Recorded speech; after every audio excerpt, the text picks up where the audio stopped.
SIR নিয়ে সরগরম রাজ্য রাজনীতি। চারিদিকে শুধুমাত্র এসআইআর নিয়ে বাকবিতণ্ডা। শাসক বিরোধী দুই শিবিরই এখন মাতোয়ারা এসআইআর নিয়ে। একদল এসআইআর এর পক্ষে আর অন্য দল স্বভাববশতই এটির বিপক্ষে। এই নিয়ে দুপক্ষই 1 ইঞ্চিও জমি ছাড়তে রাজি নয়। বৃহস্পতিবার সংবাদ মাধ্যমের মুখোমুখি হন বিরোধী দলনেতা শুভেন্দু অধিকারী। রাজ্যের ভোটার তালিকা সংশোধন থেকে শুরু করে রাজ্যপালের রিপোর্ট সবকিছু নিয়েই নিজের মতামত তুলে ধরেন সংবাদ মাধ্যমের সামনে। এদিন তিনি বলেন, আমাদের রাজ্যে অদ্ভুত অদ্ভুত জিনিস হয়েছে।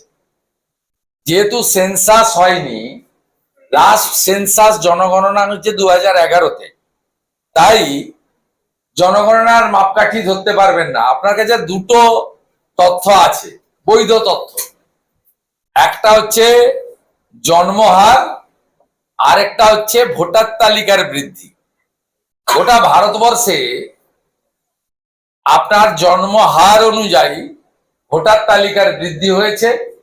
পশ্চিমবঙ্গে একজন জন্মেছেন, 2.5 জন ভোটার হয়েছে।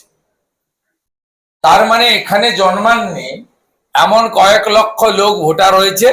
তারা এসেছেন 540 কিলোমিটার সীমান্তে জমি বিএসএফ কে না দেওয়ার জন্য বাংলাদেশ থেকে, এবং তারা মূলত বাংলাদেশের মুসলমান এবং রোহিঙ্গা। এরাই হলো অনুপ্রবেশকারী। এদের নাম ভোটার তালিকায় থাকবে না। কিন্তু যারা হিন্দুরা ধর্ম বাঁচানোর জন্য এসেছেন তারা হলেন শরণার্থী। তারা সিএএ তে অ্যাপ্লাই করলে ড্রাফট ভোটার লিস্টে তাদের নাম থাকবে। এটাই হচ্ছে নিয়ম।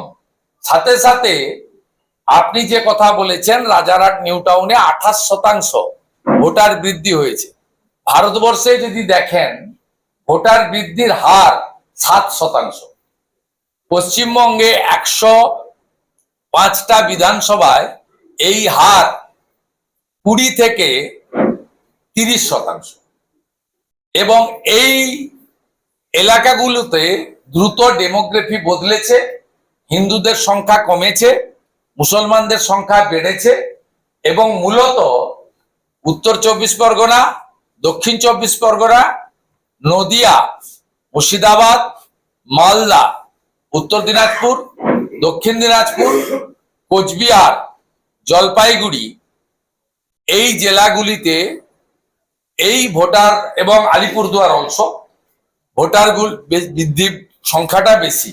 অন্যান্য জায়গায় 8, 10, 12, 14 পর্যন্ত থাকলেও 105টা বিধানসভা, সেখানে মূলত বাংলাদেশ পার্শ্ববর্তী জেলাগুলিতে এই হার 20 থেকে 30%। রাজারহাট নিউ টাউনে 28%, 30% ডোমকলে, 27% জলঙ্গিতে। এইভাবে অসংখ্য যে তথ্য আমি অনেকবার দিয়েছি, আবার চাইলে দিতে পারি। ব্যুরো রিপোর্ট, দি বাংলা নিউজ।